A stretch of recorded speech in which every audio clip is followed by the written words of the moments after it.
Hey, Diversity Club. How's it going? We're going to do a kind of quick lecture on health inequity issues, specifically around the issue of medical racism. As I mentioned in our Zoom discussion, this is a huge issue that goes many directions deep with tons of horrific stories, but is super useful in understanding what's happening with COVID-19 and why certain populations, especially immigrant populations and African American populations, are dying at a higher rate.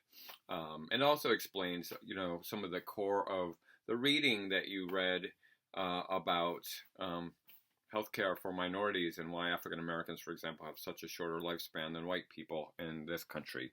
So I want to kind of dive right into it. We're sponsored by the Rolling Stones. Friend of mine got this on the 50th anniversary tour. She's like the biggest Stones fan in the world, so I appreciate it. Gimme Mick. All right. So I want to kind of tackle this from a couple different issues. First, just three ways of conceptualizing the notion of medical racism. First is the most obvious, which is the differential treatment of minorities in the healthcare system. That there is, surprise, surprise, there is racism in the healthcare system. Some of that has to do with the internalized white supremacy that's out there. The internalized white supremacy that even the most elite, intellectual, educated people, including white people, have internalized, who would never think of themselves as having anything in common with the Ku Klux Klan or the people who are avowed racists, but as we've been discussing, have internalized the same racial prejudices that everybody else has, including minority people who have internalized it about themselves. And so I highlighted a little bit of this in the talk today. One of the perfect examples is the notion among medical professionals in the 21st century that African Americans feel less pain, that somehow there is something distinct about blackness that makes them more immune to pain. And this was a common belief in the slavery days, when you had to whip black slaves sort of extra because they were somehow brutish and didn't have the same souls. All the way up to the contemporary era, when they survey medical professionals who believe, white medical professionals in this particular study, who believe African American skin is thicker than. I laugh because it's so preposterous. And there is this study, and I think I alluded to it in the year 2000 at Emory University, my alma mater, that found that African American emergency room patients were less likely to get adequate painkillers than whites. And this was a study done on interns, people who are still working on their medical degree, found that black patients were 66% more likely to receive no pain treatment than whites with similar levels of pain. Right? These are the people that are supposed to know better, that internalize these notions of racism. So there's the general notion of the internalized white supremacy. It's not, Klansmen that are doing this. But then we also have a long history of segregated medical services, that black care traditionally has been different than white care in America. There's a long history, and also brown care, and all immigrant groups have suffered compared to the care available to white. And one of the explanations for this is the push into specialties. Because ideally, what you have, especially in a poor minority community, is a GP, what they would call in England a GP, a general practitioner, a generalist, a person who kind of takes care of all your problems. And then if you need to go to the oncologist, or you need to go to the phlebotomist, or you need to go to some specialist, so you go after that. But there's sort of a point of entry into the healthcare system. Where's the money in that?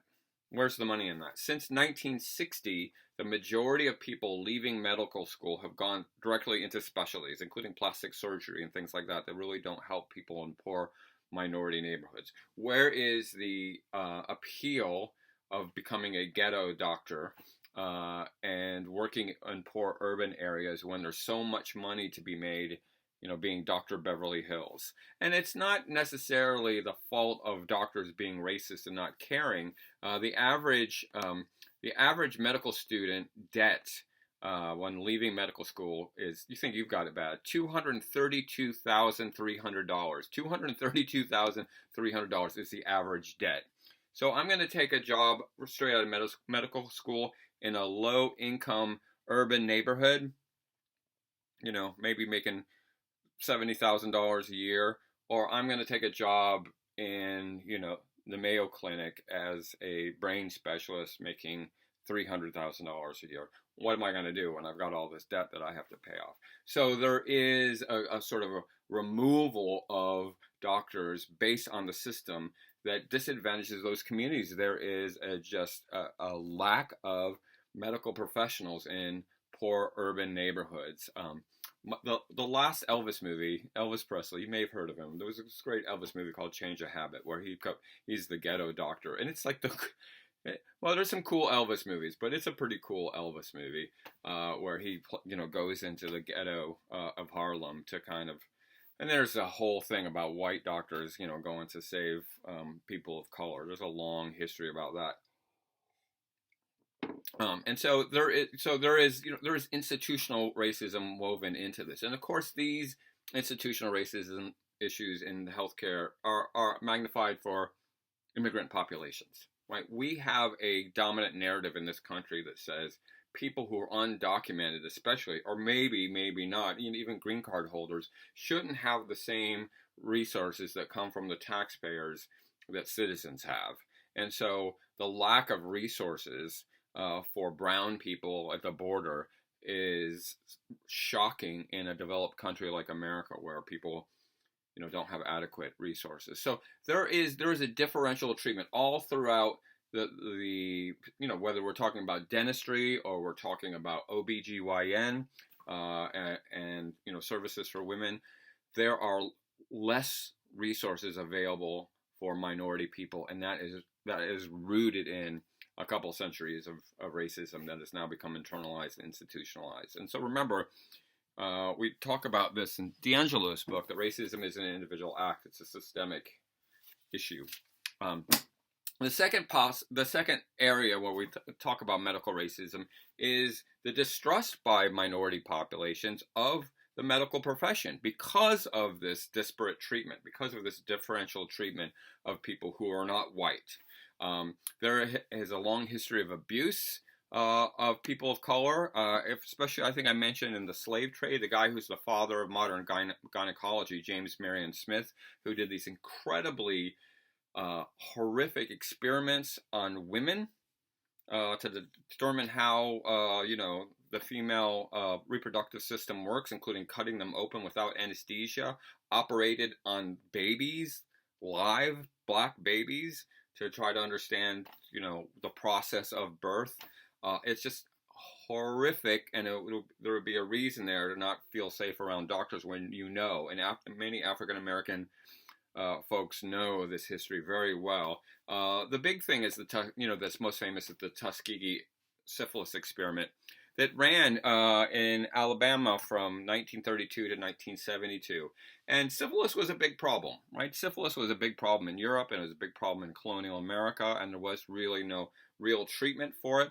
And this very rural county in Alabama that had a high rate of illiterate black men suffering from syphilis was the focus of Tuskegee University's attempt to ask the question, what happens when syphilis is untreated? Because they started figuring out that you could treat syphilis with penicillin, right? We don't really hear about syphilis anymore. You get a little bit of penicillin and you're good. I don't know. I've just heard. So the study took 400 black men with 399, I think, black men with syphilis, and told them, we're going to study you for 6 to 9 months, and then we're going to treat you. And it took another group of almost the same number of men who didn't have syphilis as the control group, and it said, we're going to give you health care. If you die, we'll bury you. We'll make sure your family's taken care of. And it was all pretty much a lie, because once the 6 to 9 months ended, they pretended like they were treating them, but they really wanted to see what is the impact of untreated syphilis. What happens if you let syphilis just run rampant? So it used these men as guinea pigs, and the reason they were targeted was because they were black and illiterate and poor. The doctor who organized this wrote in this study about his subjects, quote, "These Negroes are very ignorant and easily influenced by things that would be of minor significance in a more intelligent group," right? They were assumed to be unintelligent, and therefore it was okay to run these horrific studies on these men, and it ran for 40 years. And when they were experimented on all throughout the process, were giving like painful spinal taps and had operations that they didn't need, and suffered horrifically until the 1970s. The 1970s, among the African American community, if you talk about the Tuskegee medical experiment or Tuskegee syphilis experiment, people know what you're talking about. People know about how hundreds of black men were allowed to suffer for science or just to see what happens. Right? You can't, there's no ethical, this is the stuff that Hitler did, right? I mean, this is the stuff that was happening in the Third Reich that we did right here in America. And it was permitted because they were black. They were poor and black, and therefore. And so also there is this notion of healthcare reinforcing white authority. Again, we have plenty of movies. There's a whole movie, and I think this comes up in White Fragility, the movies about like the white teacher or the white coach or the white doctor coming in to save the poor minority people from themselves. It's a common narrative in Hollywood. And so, the medical profession can be seen as reinforcing white authority, which has a lot of baggage. White authority has a lot of baggage, especially in the African American community, because of things like Tuskegee. And so, you go to the doctor and you just go into the man. You're going to the person who has exploited and oppressed and tortured your people for a very long time. So I'm going to distrust the medical community for that reason. There's also the bureaucracy that's associated with healthcare in poor urban areas. There's a conservative narrative, and I think you know it, that poor people in the city are undeserving of our support that comes from the tax dollars of hard-working white people. I mean, you've heard this. It really became very, very popular when Ronald Reagan was running for president in 1980, that these welfare queens who are living off our white people hard-earned tax dollars, and so the social services that are available for people in the inner city are incredibly cumbersome. There's all kinds of hoops to jump through, all kinds of criteria that you have to satisfy, and it is just a hassle. So part of the distrust issue is just like, why am I gonna, I might be on Medicare if I'm older, or Medicaid if I'm poor, but they make it impossible. So that adds to that. And then the idea that there are cultural alternatives, because African Americans and other minority groups have not been admitted into the wonderful world of white science and been sort of shut out from that. Cultural alternatives become another way of dealing with problems, of dealing with heart disease, of dealing with rheumatism, arthritis. That's what we call it down in the South, rheumatism. Got some rheumatism medicine, which is usually some moonshine. That you have some folk alternatives, and you find other ways of treating it. You spray on a little Windex and you're fine. And so, those cultural alternatives have as much legitimacy among some populations as this very sort of obtuse world of the medical field, where there isn't a lot of access for people generationally. You've been blocked out, but grandma's got a really good stew that'll fix you. And so those cultural alternatives. And also, this trust also, again, impacts the immigrant community. What if you're sick and not completely documented, right? When you run the risk of going to the hospital because you've got an ailment, you're hoping somebody speaks your language, and then all of a sudden, there's ICE knocking on your door saying, hey, I heard you were at the hospital, can I see your papers? And so there's people who are living in the shadows, as we say. And there are other populations as well. I mean, this was certainly an issue during the AIDS crisis of the 80s and the 90s. And people not wanting to come out and fearing that they're discussing their health issues will lead to other issues that will further their oppression. And then the third thing, so the first thing is the differential treatment of minorities, especially African Americans. The second is the distrust of the medical profession by minorities. And the third is the intersections with poverty. And this is the piece that gets talked about the most, that there are higher rates of things like obesity and diabetes and these issues because not just of being black, but also being black and poor, because minorities have disproportionate rates of suffering from poverty for reasons that should be quite obvious to anybody studying sociology. So I'm going to just run through a couple of these to help you think about these intersections. First of all, access to healthy food. Healthy food costs money, right? If you're living in a neighborhood that's a food desert that doesn't have a nice, safe way, your access to food is the plaid pantry, is the convenience store. So, you're probably going to be on a much higher fat, higher starch diet if you can't get access to the good. Organic food is expensive. It costs a lot of money to eat nice. Canned chili is a lot easier, right? And, can of beans, can of this, can of that, hamburger helper with some meat that has been sitting on the shelf for a little bit, right? And so, another place where you see this is in prison. Inmates gain a lot of weight as soon as they go into prison because the food is so starchy. You don't have access to a nice healthy meal.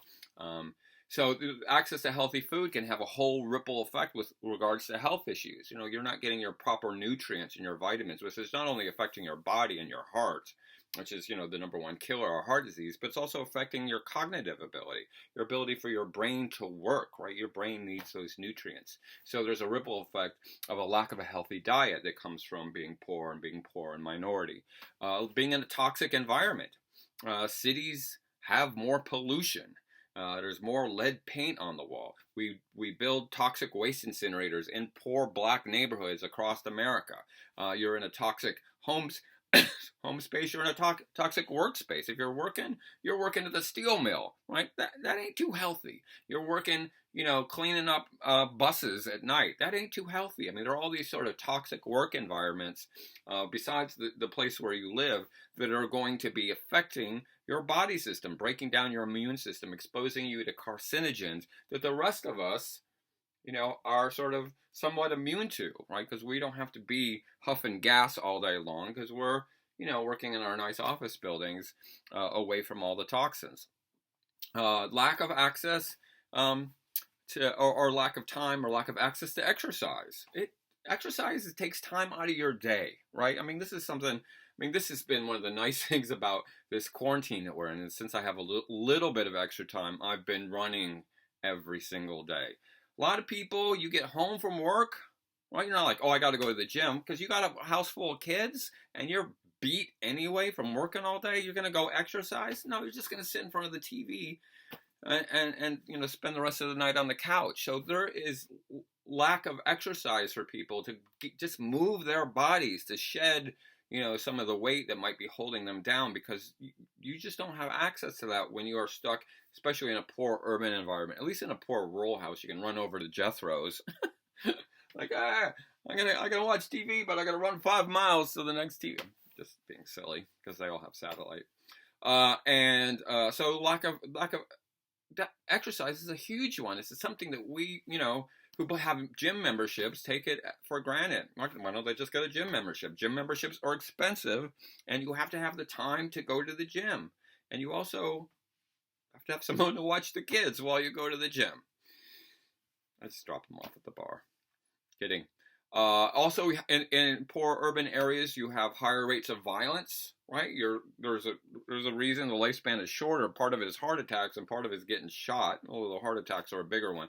Higher rates of substance abuse when people feel depressed and like they're not getting anywhere, and institutional racism is just sort of weighing on them. They're going to turn to drugs and alcohol a lot more because what else is there to do?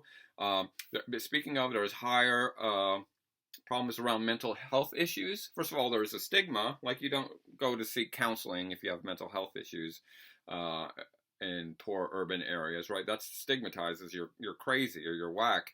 But just the awareness about what mental health looks like, because it just feels normalized when people are just stressed and traumatized and dealing with the BS of being a minority person in a society that still stands on values of white supremacy, and it just gets to you. Something, again, that white people miss out on.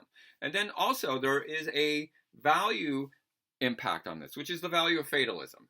There's a reason poor people are more likely to gamble.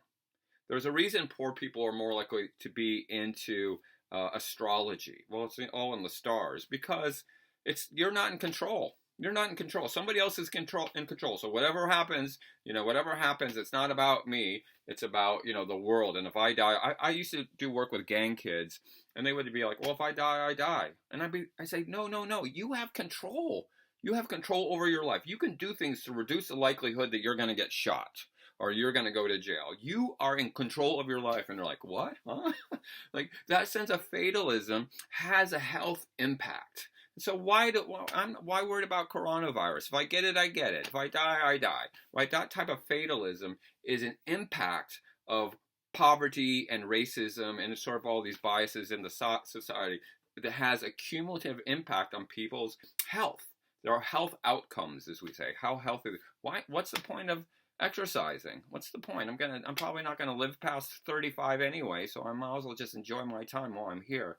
And so that type of fatalism has a real impact. And of course, once you can get through to people this idea of self-efficacy, you are in control of your life.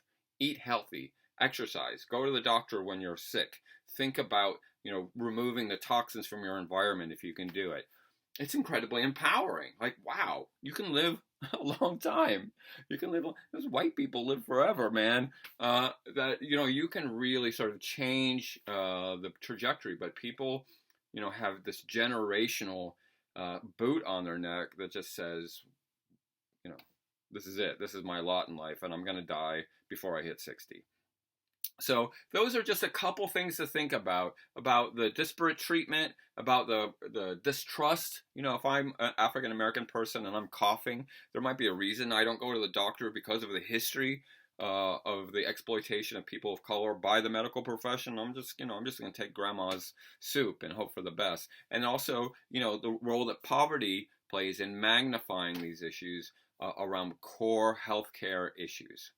So it's just a quick little snapshot. There's so much more to this issue, but I wanted to give you a quick little thumbnail about why we see such disparate outcomes when it comes to race in people's health and life expectancies. And of course, this explains some of the issues around why African Americans are dying at a higher rate of coronavirus.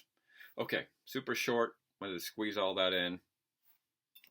I know it's only rock and roll, but I like it.